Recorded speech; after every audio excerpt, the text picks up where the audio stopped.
à parler de rythme et d'agilité ensemble pour une prochaine séquence en changeant d'industrie cette fois-ci. Une combinaison gagnante, comment est-ce qu'on se met justement au rythme du client? On en parle avec Samsung France, avec Shell France et avec Converteo. Messieurs, dames, la scène est à vous pour les 15 prochaines minutes.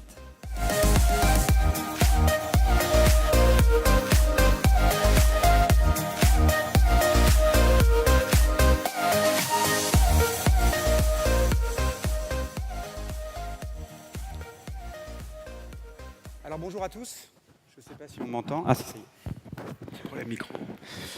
Bonjour à tous, alors vous le savez, aujourd'hui on est dans un monde qui change, qui va continuer de changer et qui doit changer.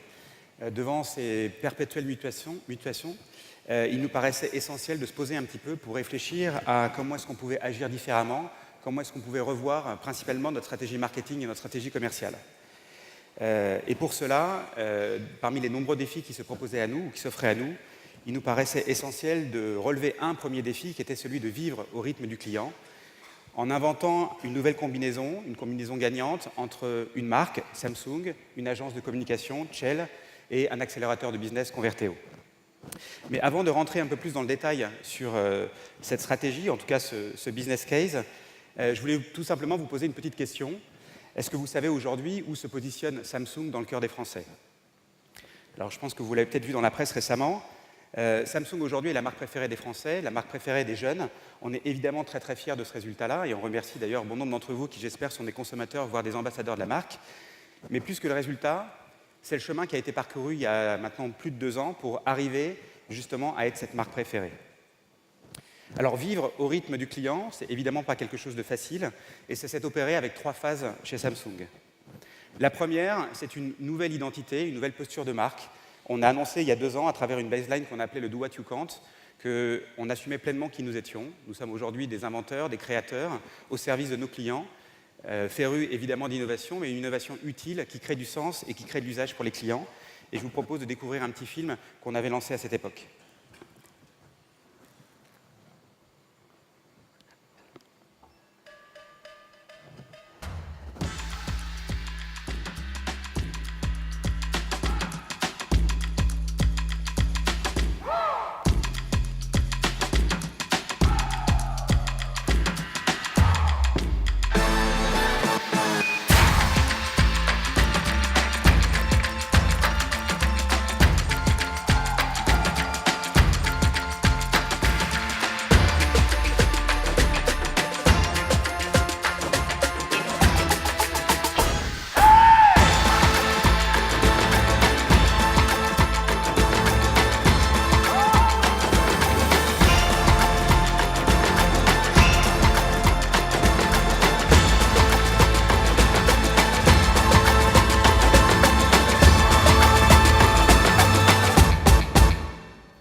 Alors bien évidemment, une fois qu'on a annoncé cette promesse, la deuxième étape, pour nous en tout cas, c'était de revoir complètement la conception de nos produits. Depuis maintenant 2 ans, on essaye de concevoir des produits qui sont innovants, mais je le redis encore une fois, des produits qui sont centrés sur l'usage de nos clients. Je vous ai mis ici 3 exemples. AdWash, qui était une nouvelle machine à laver qui, évidemment, apporte de la grande capacité, apporte beaucoup de choses, mais surtout une trappe qui vous permet tout simplement de rajouter du linge en cours de cycle. Le Frame, qui est évidemment un très beau téléviseur, mais qui transforme finalement l'une des problématiques qu'on a tous, c'est l'écran noir. Une fois que votre télé est éteinte, qu'est-ce que j'en fais? Et bien, grâce à cette télévision, votre écran noir se transforme soit en cadre photo, soit en œuvre artistique. Et enfin, les S8, S9 et j'en passe, qui, grâce à leurs écrans Infinity, vous permettent d'avoir un accès au contenu. Troisième levier ou élément important dans cette quête de vivre au rythme du client, c'était non pas simplement un projet marketing, non pas seulement une solution technique, mais vraiment de revoir et de transformer complètement la culture de l'entreprise, la culture marketing et la vente pour se caler au rythme du client. Alors évidemment, quand on se lance dans une ambition pareille, c'est évidemment pas chose facile et il a fallu qu'on développe de nouvelles solutions, des nouveaux business models et on s'est forcément appuyé sur notre agence conseil en communication pour nous aider à parvenir à réaliser cette ambition. Fanny? Merci Stéphane. En effet, nous avions une bonne connaissance de vos communications, de vos enjeux business. Il était donc naturel pour Shell de partager l'ambition de Samsung. Mais quel challenge! On a vite compris que ce n'était pas juste une réponse technique qu'il fallait apporter. mais une véritable réponse capable d'accompagner la transformation profonde de l'entreprise, donc basée sur un nouveau modèle de collaboration. Un modèle complexe. En effet, le data marketing, ce n'est pas simplement raccorder des tuyaux data entre eux, c'est infiniment plus stratégique. Pour se mettre au rythme du client, cela suppose de revoir assez fondamentalement sa façon de travailler. Le facteur temps n'est plus le même.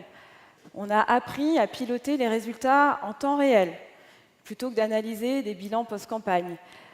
On s'est mis dans une logique de communication always on, plutôt que de ne communiquer qu'au rythme des lancements produits de la marque. L'organisation aussi a dû s'adapter. On a appris à collaborer de façon transversale et coordonnée, et non plus en silo, à travailler de façon itérative.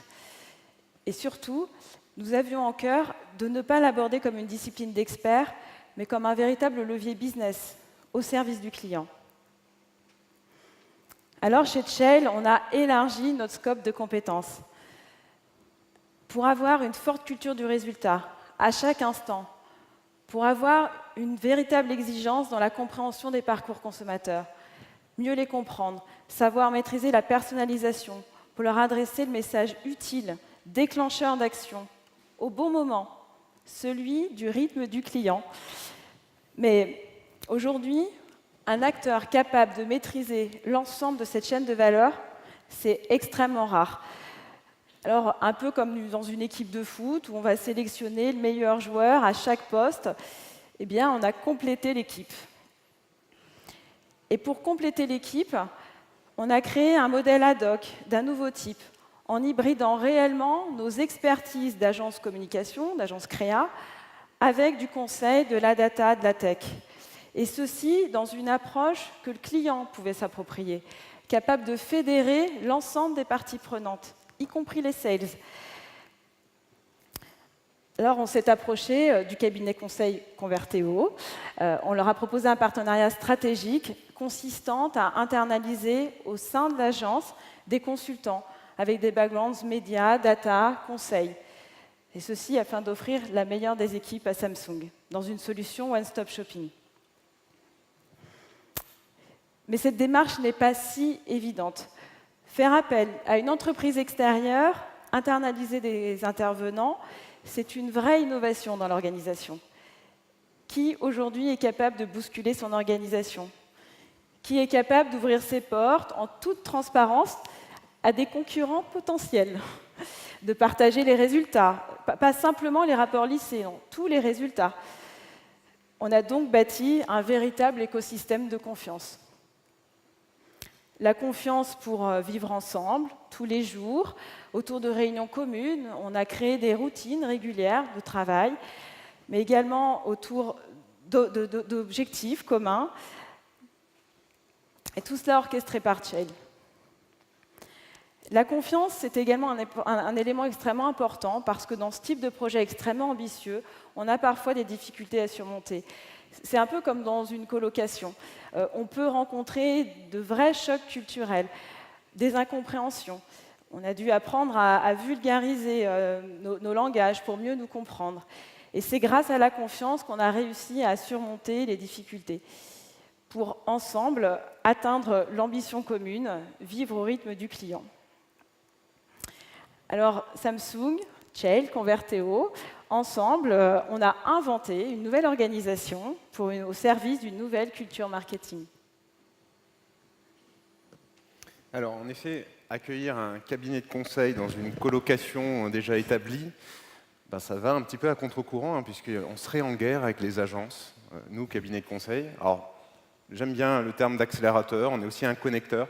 Nous, on a un cabinet de conseil data marketing. Et la data, ça connecte. Alors, ça nous connecte au consommateur, ça nous permet de se synchroniser avec lui, mais c'est surtout toutes les expertises de l'entreprise, des partenaires en place qu'on essaye de connecter. J'aime bien, quand j'arrive dans une entreprise, être surpris à la première réunion. Parfois, il y a des gens qui échangent des cartes de visite au sein de la même entreprise quand on parle de data. Donc, on connecte déjà des gens, on connecte déjà des bases de données, les cerveaux de tous ces acteurs. Donc, nous, on a amené quelques expertises autour de la chaîne de valeur de la data, de la collecte à l'engineering, à la modélisation avec de la data science. Mais ce n'est pas très important. Ce qui est important, c'est naturellement la mission. La mission, c'était de se rapprocher de ce consommateur, se rapprocher de ses usages par le produit. Samsung a fait du super boulot de ce point de vue-là. Nous, on devait exécuter et accélérer cette modification de la façon de faire le marketing.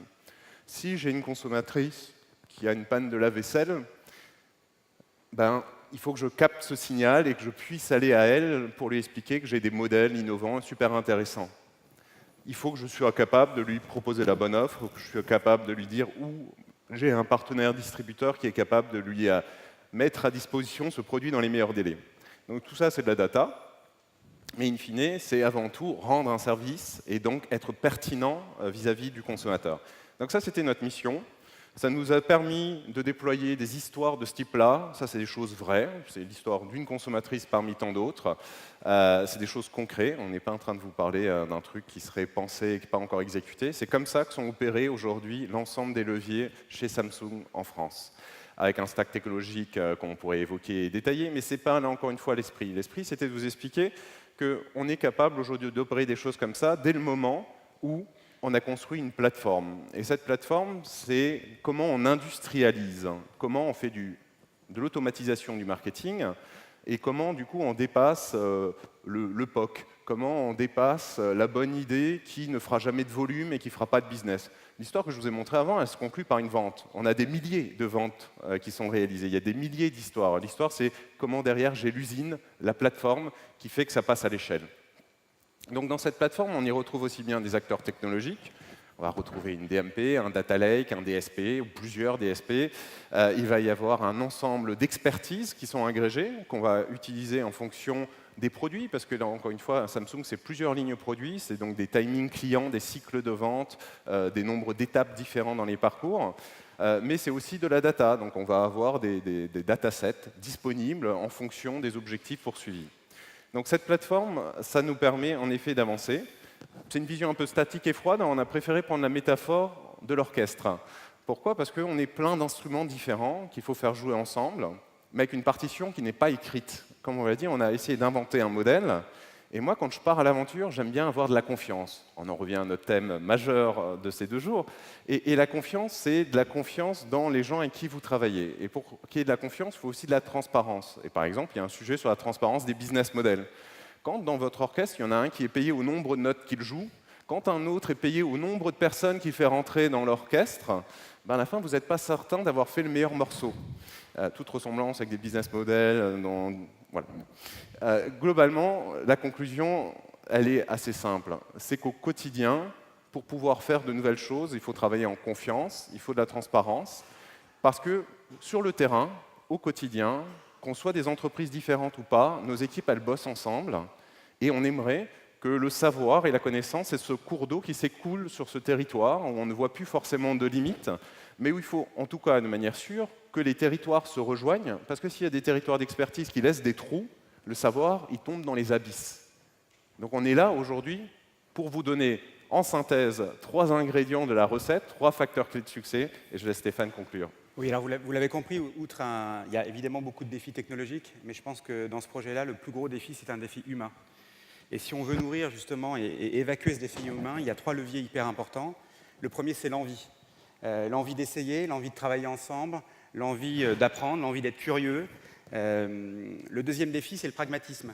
Les capacités du Customer Data Marketing, de cette capacité à vivre au rythme du client, sont gigantesques. Donc très rapidement, on a souvent tendance à partir un petit peu très très loin et à oublier finalement le sens, la quête initiale qui était de servir le client. Donc il faut sans arrêt revenir et remettre cette église au centre du village. Et enfin, le dernier élément, certainement le plus important aussi, quand on veut transformer une culture, une organisation, ça demande beaucoup d'énergie. D'énergie pour expliquer, pour éduquer, pour comprendre, pour assister, pour aider l'ensemble des équipes. Et c'est grâce à ces 3 leviers, l'envie, le pragmatisme et l'énergie, qu'on arrive progressivement à ces fins, même s'il faut rester très très humble, puisqu'on n'en est qu'au début et il y a forcément encore beaucoup de choses à faire pour maintenir ce projet et surtout continuer à progresser. Merci à tous. Merci. Merci.